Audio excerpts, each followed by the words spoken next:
Hello students, आपका मेरे channel smart study में स्वागत है। आज हम शिक्षा निदेशालय की तरफ से दी जाने वाली कार्य नंबर 34 करेंगे, जो कि क्लास 8 की है और विषय है सामाजिक विज्ञान। ये वर्कशीट 15 फरवरी 2021 की है। तो आइए शुरू करते हैं आज की वर्कशीट शुरू करने से पहले प्लीज़ मेरे चैनल को सब्सक्राइब कर दीजिए। तो आइए देखते हैं आज की वर्कशीट। राष्ट्रीय आंदोलन का संगठन 1870 के दशक से 1947 तक। तो आइए देखते हैं सविनय अवज्ञा आंदोलन की ओर। असहयोग आंदोलन खत्म होने के बाद गांधी जी ने अनुयायी ग्रामीण इलाकों में रचनात्मक कार्य शुरू करने पर जोर दे रहे थे। तो बेटा, हमने पिछली बार देखा था पिछली वर्कशीट में कि गांधी जी ने असहयोग आंदोलन शुरू किया था और बहुत सारे लोगों ने, हर एक क्षेत्र के लोगों ने इसमें अपना योगदान देना शुरू कर दिया और इसमें पार्टिसिपेशन शुरू कर दिया। लेकिन चोरी में, गुजरात में चोरी में कुछ लोगों ने हिंसा की थी और एक पुलिस थाने में आग लगा दी थी, जिससे कि क्या हुआ, कुछ 22 कर्मचारी मारे गए थे। इससे क्या हुआ, गांधी जी नाराज हुए और उन्होंने जो असहयोग आंदोलन था उसे वापस ले लिया। अब उसके बाद हुआ सविनय अवज्ञा आंदोलन। तो देखो क्या कहा जा रहा है कि जब असहयोग आंदोलन खत्म हो गया तो उसके बाद गांधी जी के अनुयायी जो भी गांधी जी को मान रहे थे, उन्होंने ग्रामीण इलाकों में रचनात्मक कार्य शुरू कर दिए। चित्तरंजन दास और मोतीलाल नेहरू जैसे अन्य नेताओं की दलील थी कि पार्टी को परिषद चुनाव में हिस्सा लेना चाहिए। कि अब उन्होंने कहा, जो भी उसके सहयोगी थे जैसे कि चित्तरंजन दास और मोतीलाल नेहरू ने कहा कि जैसे अन्य नेताओं की दलील थी कि पार्टी, जो उन्होंने पार्टी बनाई थी, उसका परिषद चुनाव में हिस्सा लेना चाहिए और परिषदों के माध्यम से सरकारी नीतियों को प्रभावित करना चाहिए। मतलब परिषद भाग ले और वो क्या करें, आगे से सरकारी नीतियां हैं उनमें पार्टिसिपेशन करें। भारतीय कम्युनिस्ट पार्टी और राष्ट्रीय स्वयंसेवक संघ की स्थापना इस दशक के मध्य की दो महत्वपूर्ण घटनाएं थी। तो अब देखो, जब ऐसे मतलब पार्षद की बात होने लगी कि भाई किसी न किसी परिषद को चुना जाए, तब भारतीय कम्युनिस्ट पार्टी और राष्ट्रीय स्वयंसेवक, ये आप याद रखेंगे, भारतीय कम्युनिस्ट पार्टी और राष्ट्रीय स्वयंसेवक संघ की स्थापना हुई थी इसी दशक में। ठीक है, इसी दौरान क्रांतिकारी राष्ट्रवादी भगत सिंह भी सक्रिय हुए और इसी समय क्या हुआ, जब ये पार्टी बन रही थी तो राष्ट्रीयवादी जो भगत सिंह थे वो भी सक्रिय हुए। इस दशक के आखिर में कांग्रेस ने पूर्ण स्वराज्य का प्रस्ताव पारित कर लिया। पहले हमने देखा था कि जो कांग्रेस थी वो क्या चाह रही थी, भाई तुम करते रहो, बस हमें सहयोग करते रहो। लेकिन जब ये दशक हुआ, यहाँ पे जो घटनाएं हुई, इसके बाद जो कांग्रेस थी उन्होंने भी पूर्ण स्वराज की मांग कर दी। जवाहरलाल नेहरू की अध्यक्षता में 1929 में पारित किए गए इस प्रस्ताव पर आधार पर 26 जनवरी 1930 को पूरे देश में स्वतंत्रता दिवस मनाया जाएगा। तो अब उन्होंने क्या कहा, जो जवाहरलाल नेहरू की अध्यक्षता में 1929 में एक दशक पारित किया गया, एक प्रस्ताव पारित किया जाता है ना, वैसे एक प्रस्ताव पारित किया गया जिसमें ये कहा गया कि 26 जनवरी 1930 को पूरे देश में स्वतंत्रता दिवस मनाया जाएगा। पूर्ण स्वराज अपने आप आने वाला नहीं था, इसके लिए लोगों की लड़ाई में उतरना था। अब ऐसा नहीं था कि हम पूर्ण स्वराज करते रहे, लोगों को क्या हुआ, आम जनता को भी इसमें उतरना पड़ा। 1930 में गांधी जी ने ऐलान किया कि वह नमक कानून तोड़ने के लिए यात्रा निकालेंगे। उस समय नमक के उत्पादन और बिक्री पर सरकार का एकाधिकार होता था। तो देखो अब क्या हुआ, 1930 में गांधी जी ने एक ऐलान किया, जो नमक था ना उसके ऊपर क्या होता, उसके उत्पादन के ऊपर और उसकी बिक्री के ऊपर, मतलब उसको खरीद पे चाहे उसकी बिक्री पर, दोनों ही तरफ से सरकार का एकाधिकार था, उस पर बहुत ज़्यादा टैक्स लगता था। तो इस कानून को तोड़ने के लिए गांधी जी ने 1930 में ऐलान किया। महात्मा गांधी और अन्य राष्ट्रवादियों का कहना था कि नमक पर टैक्स वसूलना पाप है।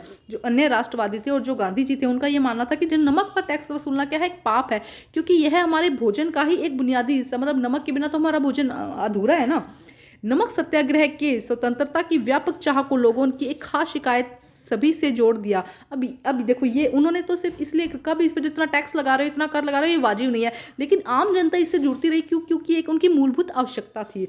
इस तरह अमीरों और गरीबों के बीच भेदभाव पैदा नहीं होने दिया। अब देखो, नमक तो सबकी जरूरत थी ना अमीर ना गरीब, ऐसा नहीं था कि सिर्फ गरीबों को नहीं चाहिए, अमीरों को चाहिए, सबकी जरूरत थी। इसीलिए इस आंदोलन में क्या हुआ, सबने इसका पूरी तरह सहयोग किया। उसके बाद देखते हैं दांडी मार्च। गांधी जी और उनके अनुयायियों ने साबरमती से 240 किलोमीटर दूर दांडी पर पैदल चलकर गए। अब देखो क्या कह रहा है, जो गांधी जी थे साबरमती से 240 किलोमीटर पैदल चलकर दूर दांडी तट पर पैदल गए। उन्होंने वहां तट पर बिखरा हुआ नमक इकट्ठा करते हुए नमक कानून का सार्वजनिक रूप से उल्लंघन किया। देखो यहाँ पे आपको फोटो में दिखाया भी जा रहा है बेटा। तो अब उन्होंने क्या किया, गांधी जी ने, क्योंकि वो नमक आंदोलन तो कर ही रहे थे कि भाई हमें नमक पर इतना टैक्स नहीं देना, तो इसके लिए उन्होंने क्या किया, साबरमती से 240 किलोमीटर दूर है दांडी तट है, वहां तक उन्होंने पैदल गए और वहां पे जो नमक बिखरा हुआ था, है ना, उसको उन्होंने इकट्ठा किया। अब नमक वहां पे कैसे है, क्योंकि समुद्र था ना, समुद्र से क्या था, समुद्र के पानी में नमक होता है ना, तो वहां पे जो नमक बिखरा हुआ था उन्होंने उसको इकट्ठा किया। उन्होंने पानी उबाल कर भी नमक बनाया। इस आंदोलन में किसानों, आदिवासी महिलाओं ने बड़ी संख्या में हिस्सा लिया।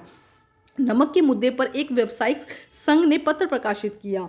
सरकार ने शांतिपूर्ण सत्याग्रह आंदोलन को बर्बरतापूर्वक कुचलने का प्रयास किया। अब सरकार को लग रहा था धीरे धीरे जो आंदोलन है वो बढ़ते जा रहे हैं, तो उन्होंने क्या किया, इस आंदोलन को एकदम बंद करवाना चाहा, बर्बरतापूर्वक मतलब बड़ा दुष्ट तरीके से उन्होंने कुचलने की कोशिश की। हजारों क्रांतिकारियों को जेल में डाल दिया। अब इसके लिए उनको लगा ये तो भाई हमारी बात नहीं मान रहे, इसलिए उन्होंने अंग्रेजों ने क्या किया, इसको बहुत सारे क्रांतिकारियों को जेल में डाल दिया। भारतीय जनता के साझा संघर्षों के चलते आखिरकार 1935 में गवर्नमेंट ऑफ इंडिया एक्ट में प्रांतीय स्वायत्तता का प्रावधान किया गया। अब देखो इस तरह से जब आंदोलन हुआ तो भारतीय जनता के साझा संघर्ष से, मतलब भारतीय जनता भी इसमें पूरा संघर्ष कर रही थी, तो आखिरकार क्या हुआ, 1935 में गवर्नमेंट ऑफ इंडिया ने एक एक्ट पारित किया। सरकार ने ऐलान किया कि 1937 के प्रांतीय विधायकों के लिए चुनाव कराए जाएंगे। अब उन्होंने क्या किया, देखो एक तो ये जो प्रयास जो चल रहा था, कानून नमक कानून को खत्म करने का प्रयास चल रहा था, और दूसरी तरफ क्या हुआ, उनके जो हर प्रांत पे उन्होंने क्या कर दिया कि आपके एक विधायक चुनाव करवा दिए जाएंगे। इस चुनाव के परिणाम आने पर 11 में से 7 प्रांतों में कांग्रेस की सरकार बनी।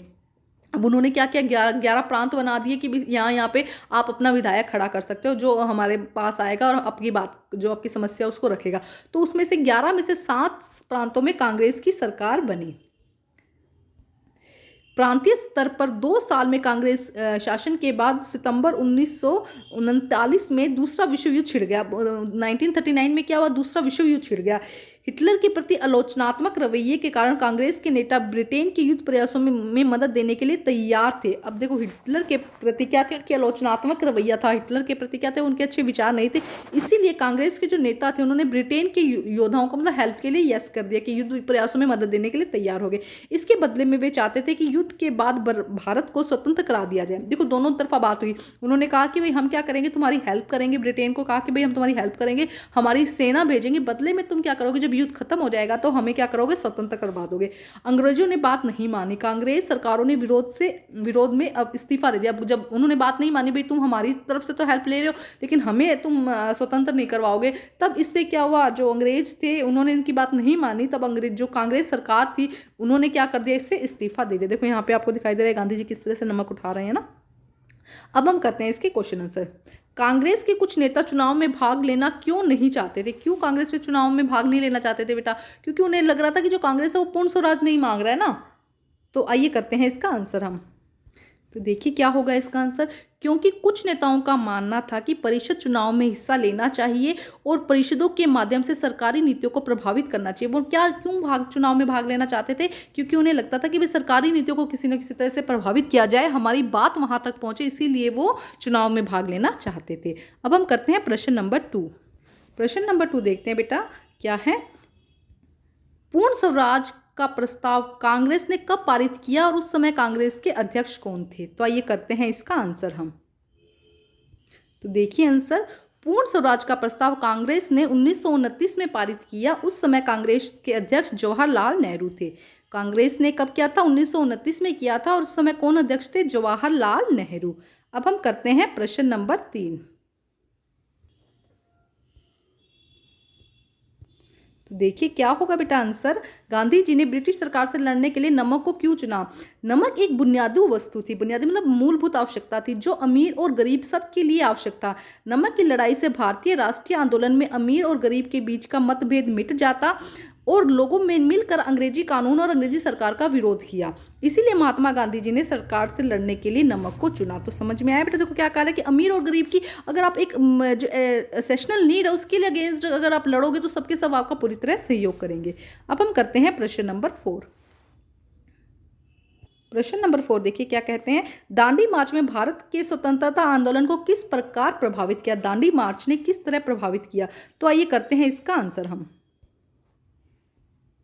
प्रश्न नंबर 4, दांडी मार्च के लोगों की बुनियादी वस्तु नमक पर लगाए गए कर के विरोध में किया गया था। इसमें बहुत बड़ी संख्या में किसानों, आदिवासियों, महिलाओं ने हिस्सा लिया, जिससे भारतीय स्वतंत्रता आंदोलन को और भी मजबूत किया।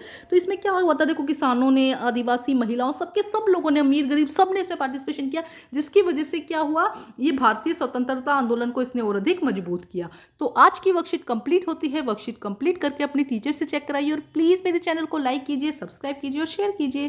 Thank you students.